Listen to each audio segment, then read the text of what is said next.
안녕하세요. 부동산 나래TV 부자부동산 이현우입니다. 오늘은 6월부터 중과되는 양도세와 비과세 요건에 대해서 알아보겠습니다. 오는 6월부터 다주택자들을 대상으로 양도세가 중과됩니다.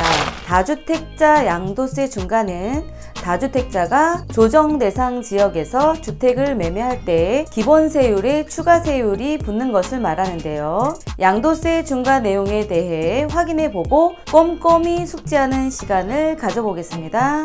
다주택자 양도세 중과 얼마나 될까요? 먼저 다주택자에 대한 양도세율이 얼마까지 부과되는지 알아보겠습니다.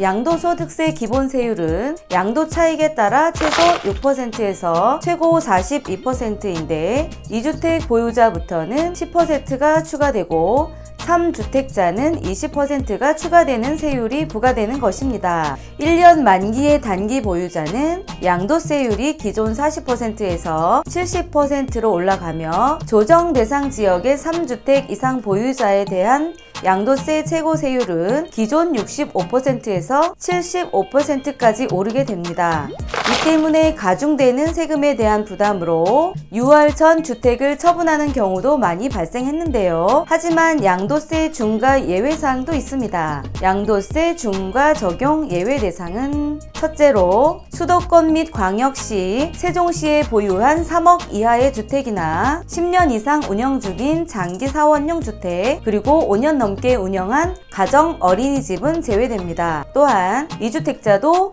부산광역시 7개구 및 세종시 등 수도권 외의 지역에 매매한 집에서 살거나 근무상의 형편 혹은 질병으로 인한 요양 등의 이유로 매매하는 경우 중과 대상에서 제외됩니다. 불가피한 사정에 의해 세금 폭탄을 맞게 되는 일을 방지하는 취지에서 이 같은 예외가 인정되는 것입니다. 1세대 2주택 비과세 특례는 첫째로 물론 종전의 주택을 처분하고 새로운 주택으로 갈아타려는 수요, 즉 일시적 2주택의 경우에는 비과세가 적용되는 조건이 있습니다. 종전의 주택을 취득한 날부터 1년 이상이 지난 후 신규 주택을 취득한 날부터 일정 기간 이내에 종전의 주택을 양도하는 경우에는 1세대 1주택으로 간주해 비과세를 적용하는데요. 종전의 주택을 처분해야 하는 기간은 조정 대상 지역과 비조정 대상 지역이 다른데요. 기존 주택과 신규 주택이 모두 조정 대상 지역에 있는 경우 이전 주택을 1년 이내에 처분해야 하고 신규 주택으로 전입하고 역시 1년 이내에 마쳐야 합니다. 만약 기존의 주택과 신규 주택 중 어느 하나 이상이 조정 대상 지역에 있지 않은 경우 기존 주택은 신규 주택을 취득한 날로부터 3년 이내에 양도해야 합니다. 둘째로는 상속받은 주택으로 2주택이 된 경우인데요. 상속주택과 일반주택을 1세대가 각 한 개씩 소유하고 있을 경우 일반주택을 양도하면 1세대 1주택 비과세가 적용됩니다. 셋째로 1주택을 보유한 1세대가 60세 이상의 직계 존속을 봉양하기 위해 동거 목적으로 합가를 할 경우에도 비과세가 적용되는데요. 이 경우 합친 날부터 10년 이내에 먼저 양도하는 주택은 1세대 1주택으로 간주됩니다.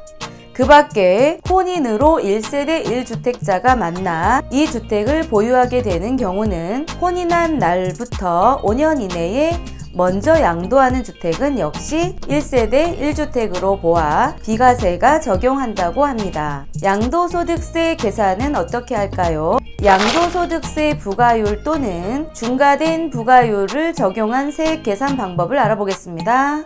양도소득세의 계산은 주택 양도가액에서 취득가액 및 자본적 지출액, 양도비 등 필요 경비를 차감한 양도차익을 산출하고 3년 이상 보유한 주택을 양도하는 경우 적용되는 장기보유 특별공제를 차감해 양도소득 금액을 산출하는데요. 여기서 기본공제 250만을 차감해 산출한 양도소득 과세표준의 세율을 곱하면 양도소득세액이 산출됩니다.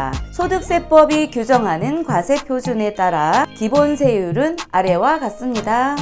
더 정확한 양도세액을 산출하려면 홈택스의 양도소득세 모의 계산을 통해 해보시면 좋겠습니다. 6월부터 본격적으로 부과되는 세금, 금전적 손실을 막기 위해 절세에 관한 명확한 전략을 미리 짜두시면 좋겠죠? 아는 만큼 아낄 수 있다는 평범한 진리가 부자가 되는 첫 걸음이라는 사실을 잊지 마시고요. 이상으로 6월부터 바뀌는 양도세 중과에 대해서 살펴보았습니다. 다음 영상으로 찾아뵙겠습니다.